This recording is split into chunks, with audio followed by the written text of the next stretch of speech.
Hey everyone, this long overdue project is finally done and I can't wait to show you the before and after. We did a ton of work here, including adding a bedroom and half of a bathroom, but it was never supposed to take almost a year. I was almost certain that I would lose money on this deal due to the market decline. I'm going to share the whole story with you. Make sure you tune in until the end of the video where I'm going to share the numbers and you can find out whether I actually made any money.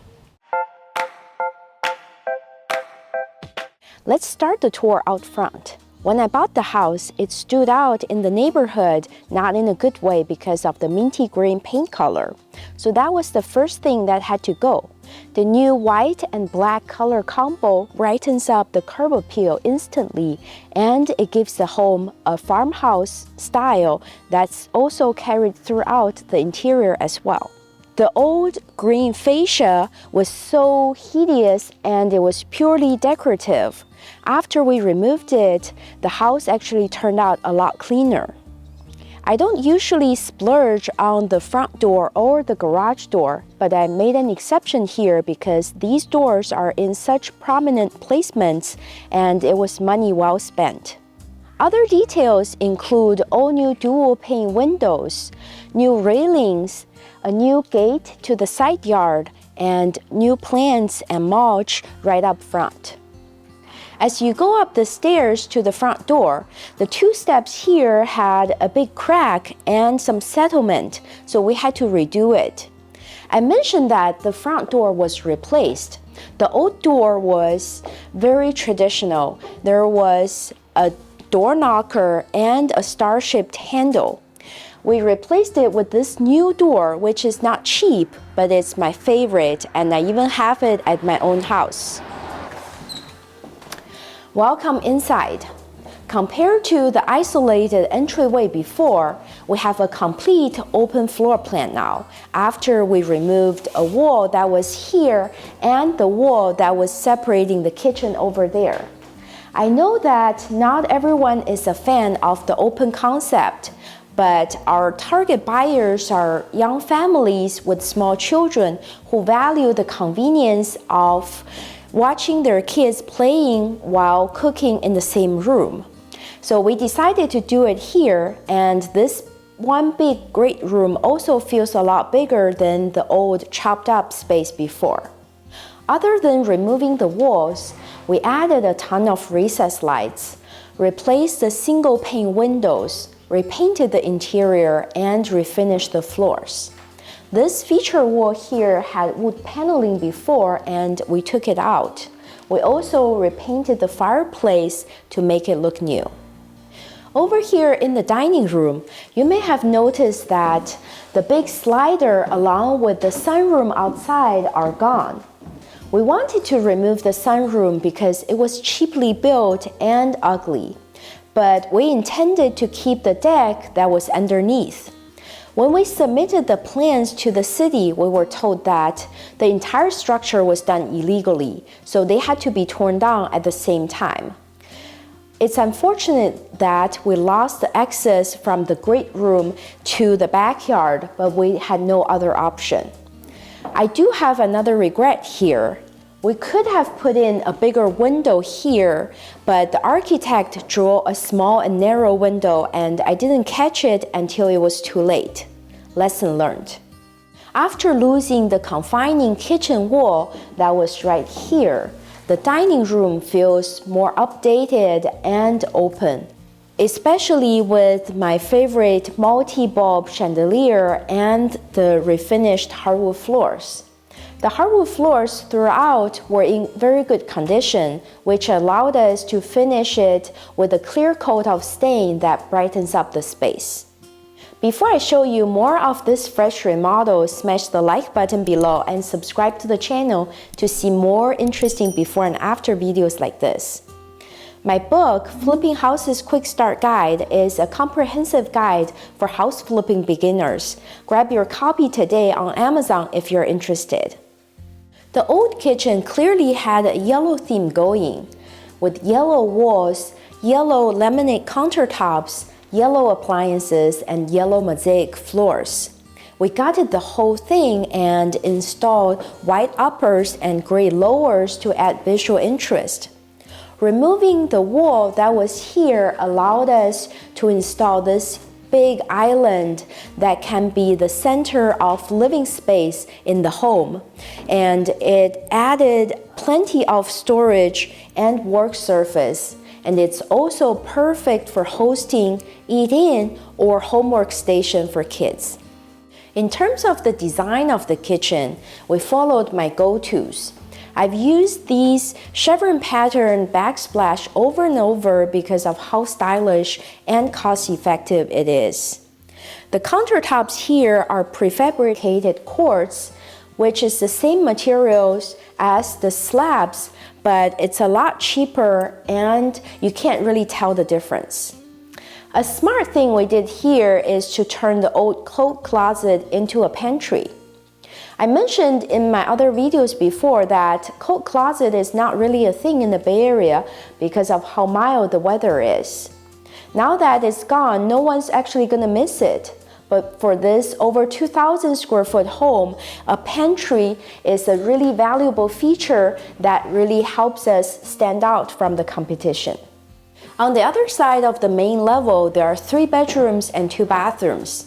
The first bedroom here was all yellow before. We added a ceiling light, replaced the closet door, repainted the walls, and refinished the floors. The second bedroom was all minty green, and the scope of work here was pretty much the same as the first one. We added a new light, new window, new paint, new baseboards, and restored the floors. Everything in the old guest bath was green, which was probably a trend back in the day, but a huge turnoff for modern-day buyers. We replaced all the green fixtures and finishes and replaced them with white and gray. The shower tiles are all white, but the 3D element on the center wall makes it different and unique. The large niche looks very functional and appealing. The black finished light, mirror, and prefab vanity all complement the modern farmhouse style. The primary bedroom had baby blue walls and textured wallpaper that was not cohesive. We removed it all and used a neutral paint and light flooring to make the space feel bigger. There are 2 closets in here to begin with, a small one right here and another one on the other side, which is really nice. But there was a lot of wasted space in the doorway in there, and we actually reconfigured the space to make the primary bathroom a lot bigger. We also relocated the entryway to the primary bath from inside that doorway to the bedroom wall. So now this primary bathroom is twice as big as what it was before, and it's probably hard for you to tell that this was all built on top of the teeny old pink bathroom. This dual vanity was completely in the doorway before, so it wasn't part of the bathroom. The original bathroom started from here with the little shower on this side, a toilet, and the vanity at the end. And now we have such a big space, and this dual vanity and the large shower make this a true luxury bathroom. With the expansion of the primary bath, the space left for the closet isn't as big, but still this is turned into a walk-in closet, which is super appealing, and we added a lot of functionality to this primary bedroom. Now that we've seen the main level of the house, let's go to the lower level to check out the most work we did on this project. It was also the main reason why this project took so long. We removed the doorway that was here to make the stairs seen as part of the home. We also replaced the green carpet on the stairs with hardwood and repainted the walls from the bright yellow color to this neutral color and added this new railings. Now we're on the lower level of the house, and this was a huge family room before that was super dark and dated because of the wood paneling and the orange carpet. We ended up dividing the space into this very good size bedroom. It has a large window overlooking the backyard, so it's really nice, and it adds a lot of functionality to the home. On the other side, over here, we also added a den as an office. The original plan was to put up a wall here with a door so that this space is more private, but the city didn't allow us to install a wall because there's no window and it cannot be a bedroom, and we had to give up that plan and keep it as a den instead. The remainder of this space is still a family room, but it's much smaller. It has a walkout to the backyard, so it's still pretty nice. The functionality we added to this home is very compelling to buyers, but the process for permitting took over 6 months, and it added a lot of cost, and it was not really a project that I was looking for. On the other side of the lower level, there was an unfinished laundry room here that was bright yellow, with yellow painted walls, yellow wallpaper, and coordinating yellow-green floors. We added a wall here and double doors to give just enough space for the washer and dryer, and we gave the rest of the laundry room to the original half bath over here.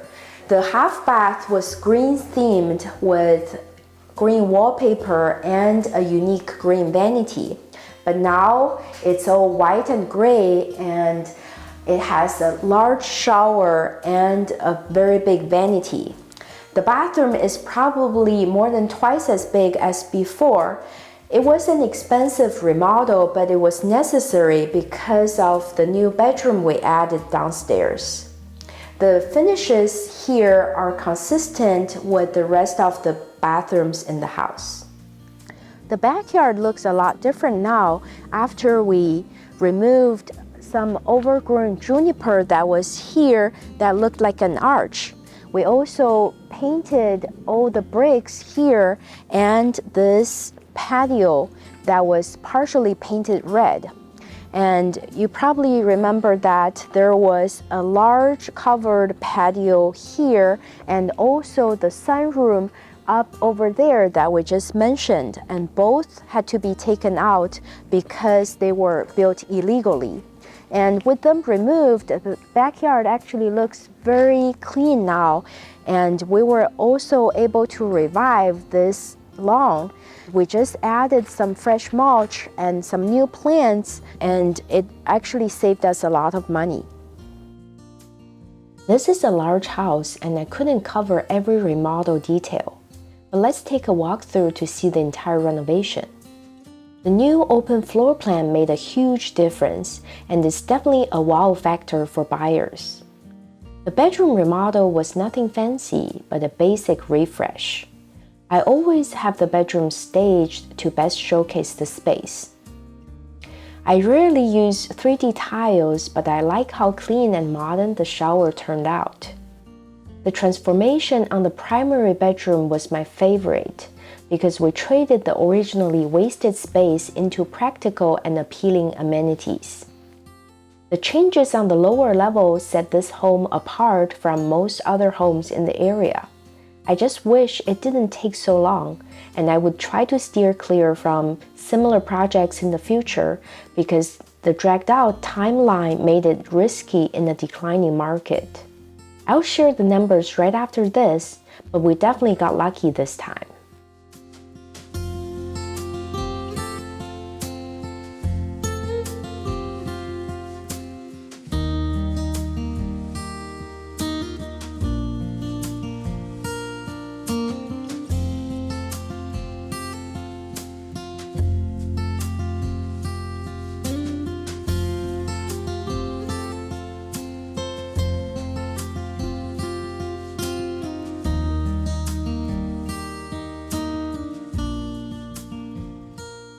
Now let's get to the numbers.